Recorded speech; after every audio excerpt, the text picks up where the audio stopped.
Like me, more than 150,000 people call Salem home, and we all want to see Salem be the best place for us to live, work, and play.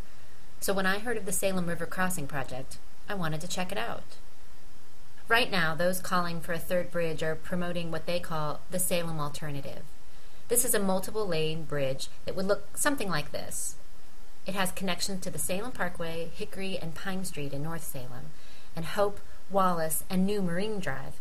With an estimated cost of around $700 million, proponents believe that this bridge is an acceptable solution to traffic congestion in downtown Salem. But after reviewing the facts, I'm not convinced. First of all, while you and I know that the bridge traffic can be a headache at 5 o'clock, a 2012 traffic study showed that it's just a 2-hour span each day where the bridge exceeds its current capacity.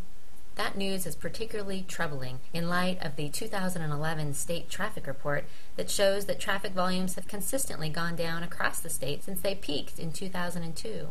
Coupled with the annual traffic reports from right here in Salem that show that the average number of daily trips across the current bridges has stayed relatively unchanged over the last 11 years, $700 million seems like a pretty expensive fix for a 2-hour-a-day problem that may or may not significantly worsen anytime soon.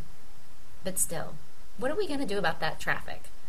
Well, it turns out that there was an earlier traffic study done in 1998 that recommended several improvements to our current bridges to compensate for these overloaded hours.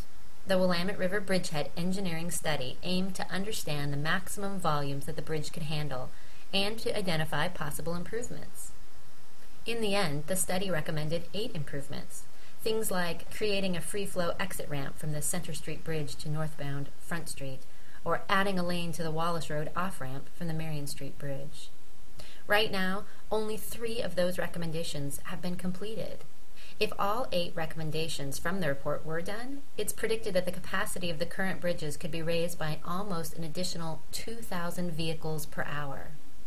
So yes, I want to do something about bridge traffic, and it looks like we have plenty of ideas for relieving traffic by taking care of what we already have. We could spend a whole lot less money that way than it would take to build a completely new bridge. So now that I know the facts, I'm not buying Salem River Crossing as the answer to Salem traffic woes. I say no to a third $700 million bridge. If you feel the same, join me on Facebook at No Third Bridge. Created using Powtoon.